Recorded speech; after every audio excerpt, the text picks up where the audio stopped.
everyone and welcome back to my channel. Myself Dr. Surabhi Sahney. Hope you are doing great and stay safe and stay healthy and don't forget to stay at home. Today I am come forward with another video regarding your another query. Yes, and that is about the discussion regarding the previous year question paper of Hpsc exam. Here it goes on your screen. The absence of which layer of dentine predisposes it to internal resorption by cells present in the pulp? Option A, mental dentine. Option B, predentine. Option C, circumpulpal dentine. And option D, secondary dentine. So what do you think? What will be the right answer for this particular question? Right answer is option B, that is predentine. Predentine is that layer which is present immediately adjacent to the odontoblastic layer in the pulp and which remain unmineralized. Begin with the next question. Here it goes on your screen. Which of the following is the most accurate definition of the phoenix abscess? Option A, an acute apical periodontitis. Option B, a suppurative apical periodontitis. Option C, an acute exacerbation of a chronic apical periodontitis. And option D, a chronic state of an acute apical periodontitis. What do you think? What will be the right and accurate definition for the phoenix abscess? Here the right answer is option C, that is it is an acute exacerbation of a chronic apical periodontitis. As we all know, when we read about the phoenix abscess, it is written as it is the acute exacerbation of a chronic condition.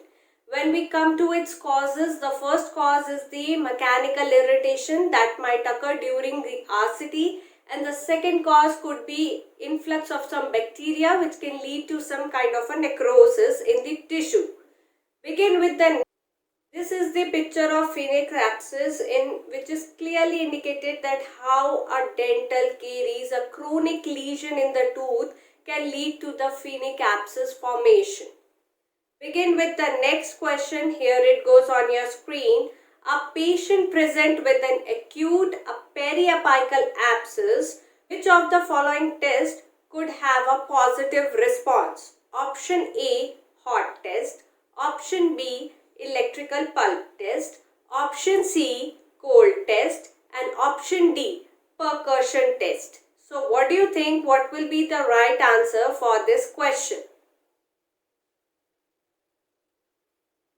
Right answer is option D, that is percussion test. Begin with the next question. Here it goes on your screen. Ideal amount of dentine required between an amalgam restoration and the pulp for insulation is option A, 0.5 mm, option B, 1.0 mm, option C, 1.5 mm, option D, 2 mm. What do you think? What will be the right answer for this question? The answer for this question is 2 mm. Although 1.0 mm to 1.5 mm is acceptable, but it is not ideal. That's why the right answer here is 2 mm. Along with that, in amalgam restoration, a base is required because amalgam is a poor thermal conductor. Why we require the base of calcium hydroxide or even zinc oxide eugenol as a base under the amalgam restoration. Begin with the next question. Here it goes on your screen. Delayed expansion of amalgam restoration is more likely to be associated with option A, over trituration and condensation. Option B, high residual mercury. Option C, the contamination of the amalgam by moisture during the trituration and condensation. And option D, failure to use cavity varnish. What do you think? What will be the right answer for this question? Right answer is option C. That is the contamination of the amalgam by moisture during the trituration and condensation. This is the only principal cause of the failure. Begin with the next question. Here it goes on your screen. Which tooth requires special attention when preparing the occlusal aspect for restoration? Option A, mandibular first bicuspid. Option B, mandibular second bicuspid. Option C, maxillary first molar. And option D, maxillary first bicuspid. What do you think? What will be the right answer for this question? Right answer is option A, that is mandibular first bicuspid. The reason behind that is the burr need to be slightly tilted lingually while preparing the occlusal surface so as to protect the facial pulp horn. Along with that, to tibule or dentinal support, we can say in the lingual cusp. So to maintain that, we require special precaution while preparing the occlusal aspect of this tooth. Begin with the next question. Here it goes on your screen. When you remove caries, which of the following layer of dentine are affected but not infected and therefore do not need to be removed? Option A, turbid dentine. Option B, transparent dentine. Option C, subtransparent dentine. And option D, infected dentine. So what do you think? What will be the right answer for this question? The right answer for this question is option B, that is transparent dentine. Now you can see the picture showing the difference between the two layers and the two parts, that is affected dentine and infected dentine. In case of infected dentine, it has bacteria in it. That means the presence of bacteria is there in case of infected dentine, while in case of affected dentine, there is no presence of bacteria. Second thing is the collagen is irreversibly denatured in case of infected dentine.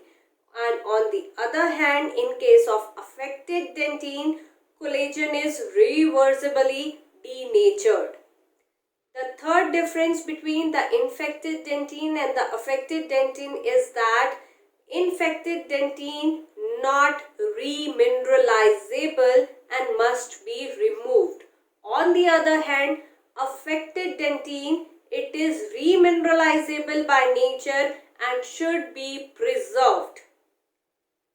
Next difference between the two is that there are 4 zones in infected dentine, and on the other hand, there are only 2 zones in case of affected dentine. There is a difference between the color of both the type of infected and affected dentine. You can clearly see in the picture also. Begin with the next question. Here it goes on your screen. The initiation of dental caries require high proportion of option A, lactobacillus within saliva. Option B, lactobacillus within dental plaque. Option C, streptococcus mutans. And option D, streptococcus mutans within saliva. What do you think? What will be the right answer for this question? The answer for this question is option C, that is streptococcus mutans. Begin with the next question. Here it goes on your screen. On your crown insertion appointment, you notice that the margins are open when you attempt to seat the crown in the mouth. Which of the following should you check first? It's a clinical based question, so make sure you will read it carefully. On option A, proximal contact. Option B, occlusal contact. Option C, for a void on the crown interior. option D, for a nodule on the crown interior. So what do you think, what will be the right answer for this question?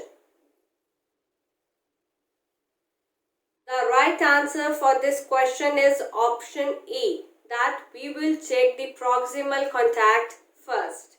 Begin with the next question. Here it goes on your screen.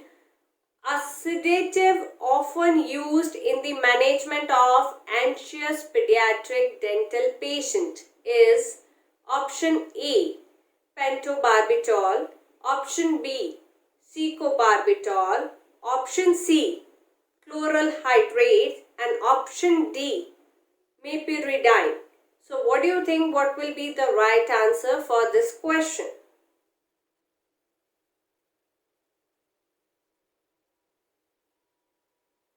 Right answer here is chloral hydrate, because this will help to make your child sleep. With the next question, here it goes on your screen. For dry heat sterilization at the temperature of 160 degrees Celsius, how long does it take to sterilize the instrument? Option A, 5 minutes. Option B, 20 minutes. Option C, 40 minutes. And option D, 120 minutes. I think this is the very easy question till now. So the right answer is option D, that is 120 minutes. Begin with the next question. Here it goes on your screen. Proportion of existing cases of a disease in a population at one point in time or during a specified period of time is termed as option A, incidence, option B, epidemiology, option C, prevalence, and option D, frequency. So what do you think, what will be the right answer for this question? Here the right answer is option C, prevalence. Begin with the next question. Here it goes on your screen. ENAP, E-N-A-P, is a procedure for performing option A, gingivoplasty, option B, gingival curettage, option C, mucogingival surgery, or option D, all of the above. So what do you think, what will be the right answer for this question? Here the right answer is option B, that is gingival curettage. That's all about the Hpsc paper discussion part 1. I will come definitely with the lots of more paper discussion regarding Hpsc exam. Till then, stay tuned, and if you are new on my channel, do subscribe my channel and don't forget to press the bell icon. Thank you for watching.